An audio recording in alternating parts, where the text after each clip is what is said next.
আমার আব্বা যেদিন ইন্তেকাল করবে, দেখেন আমার আব্বা আলেমদের প্রতি তার কতটুকু ভালোবাসা ছিল। যেদিন মারা যাবে ওদিনকে সকাল 9টার থেকে নিয়ে 1টা পর্যন্ত আমি যে নতুন বাড়ি করছি, গ্রামের বাড়ি, আম গাছ, কাঁঠাল গাছ, পেয়ারা গাছ লাগাইছি। মিস্ত্রিরা জিজ্ঞেস করছে, আপনি এই গাছ লাগাইতেছেন, এটা কি আপনি খাইয়া যাইতে পারবেন? আমার আব্বাই বলে, আমি খাবো না, আমার ইলিয়াদের সাথে বড় বড় আলেম আসবে এই বাড়িতে, তারা খাইব। বড় বড় আলেম আসবে এই বাড়িতে, তারা খাবে। আব্বা কয়েকজনের নাম ধরেই বলে গেছে, সরমনার পিসা পাইব, তারপরে জোবায়ের সাহেব আসবে, ওই যে তাবলিগ জামাতের আমাদের আমির সাহেব, হাফিজুর রহমান সিদ্দিকী আসবে, আইয়ুবী সাহেব আসবে, মামুনুল হক আসবে। তারাই গাছের আম খাবে আর আমার লেগে দোয়া করবে। কই, আমার আব্বা তো একবারও বলে নাই এমপি সাহেব আসবে, অমুক আসবে, তমুক আসবে। আমি গাছ লাগাইতেছি, আম গাছ, আমার ছেলের সাথে বড় বড় আলেমরা আসবে, আলেমরা খাবে।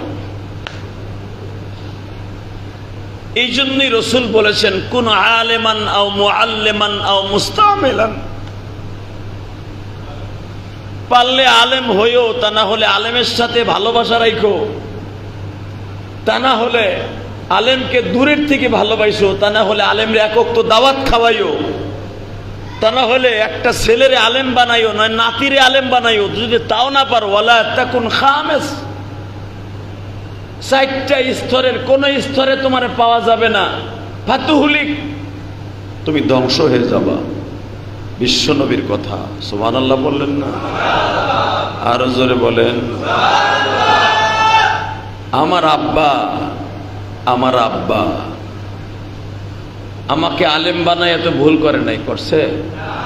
আলেম যে খালি মাদ্রাসায় পড়াবে, খতিবগিরি করবে, আলেম যে খালি ইমামতি করবে, না না না।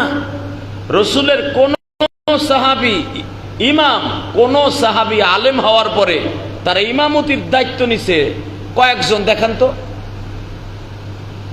কয়জন? রসুলের 1.5 লক্ষ সাহাবী সবাই তো আলেম, কি বলেন না কেন? আলেম না?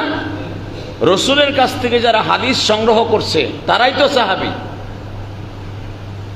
আপনি দেখেন তো কয়জন ইমামতি করছে, কয়জনে মাদ্রাসায় পড়াইছে? হ্যাঁ, তার একটা কাজ করছে, দ্বীনের কাজ করছে, দাওয়াত ও তাবলীগের কাজ করছে। সুবহানাল্লাহ বলেন। এই কাজটা সবাই করছে, কারণ এই কাজটা সবার জন্য ফরজ। এই কাজটা কি সবার জন্য ফরজ? এই কাজটা সব সাহাবী করছে, কিন্তু মাদ্রাসায় পড়ানো, ইমামতি করা, খতিবগিরি করা সব সাহাবী করেন নাই। এমনকি রসুলের 4 জন খলিফার ছাড়া, হাসান হুসাইন ছাড়া, নবীর চাচতো ভাই আহলে বায়াত ছাড়া ইতিহাসে কমই পাওয়া যায় যে সাহাবীরা মসজিদে নববীতে ইমামতি করছে।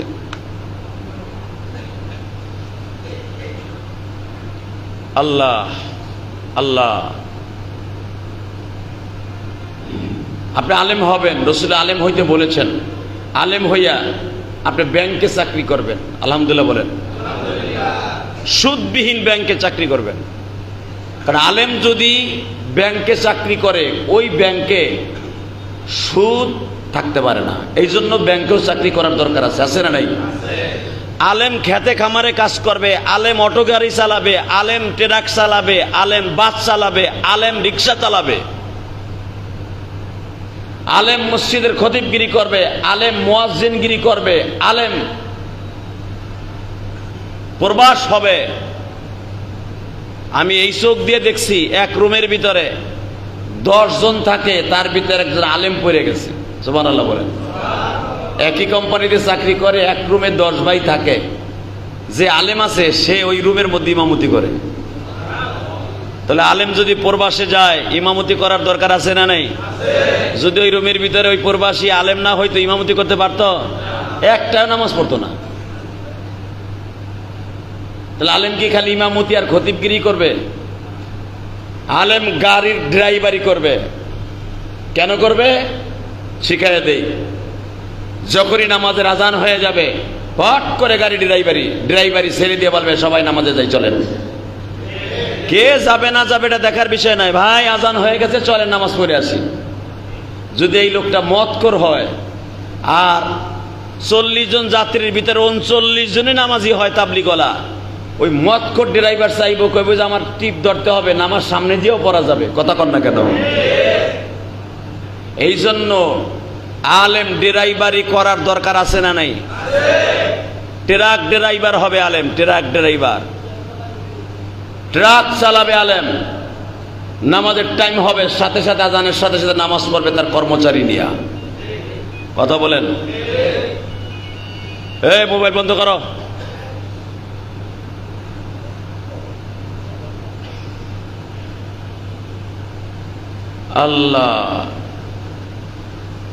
আল্লাহ সুবহানাহু ওয়া তাআলা আলেমকে এত ইজ্জত দিয়েছে, এত সম্মান দিয়েছে।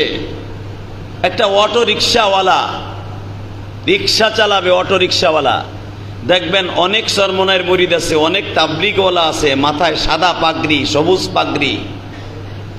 আজান পড়ার সাথে সাথে সব যাত্রী বাদ আগে নামাজ পড়ে আসে। কথা বলেন? আছে না? তাহলে আলেম কি শুধু এক জায়গায় থাকবে না সব জায়গায় থাকবে? আমার বিশ্ব নবী বলেছেন, সাহাবীরা রে, কোন আলেমান,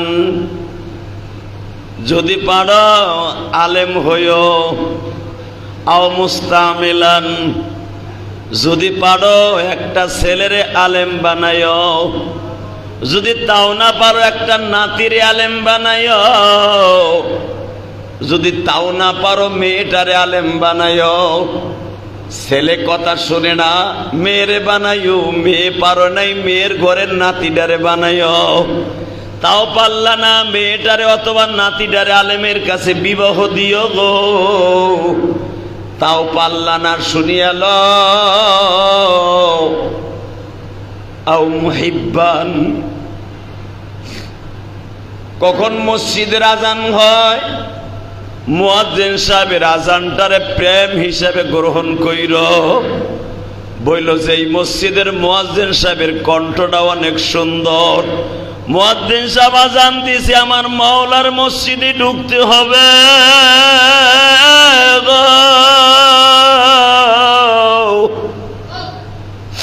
কার লাগিয়া বাদসি সুখে,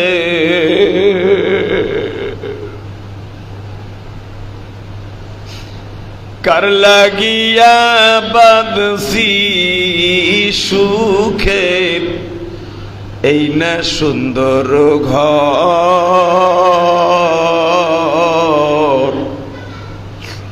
সব সারিয়া চইলা যাব অন্ধকার কবর।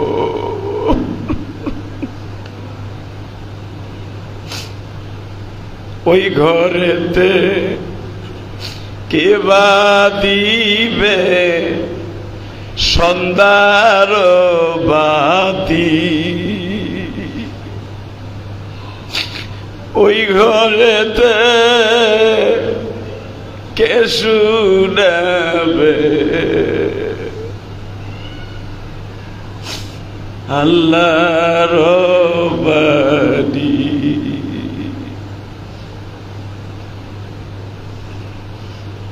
এ মুসল্লি ভাইরা, আমি কেমনে বুঝাই রে,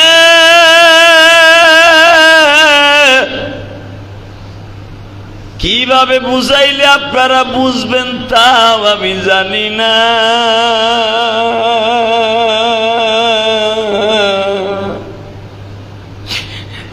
শুধু আমি এতটুকু বুঝাইয়া যাই, এই দুনিয়ায় যদি সুখে থাকতে চান, কবরে আরামে থাকতে চান, একটা সন্তান অথবা একটা নাতিরে আলেম বানাইয়া যায়।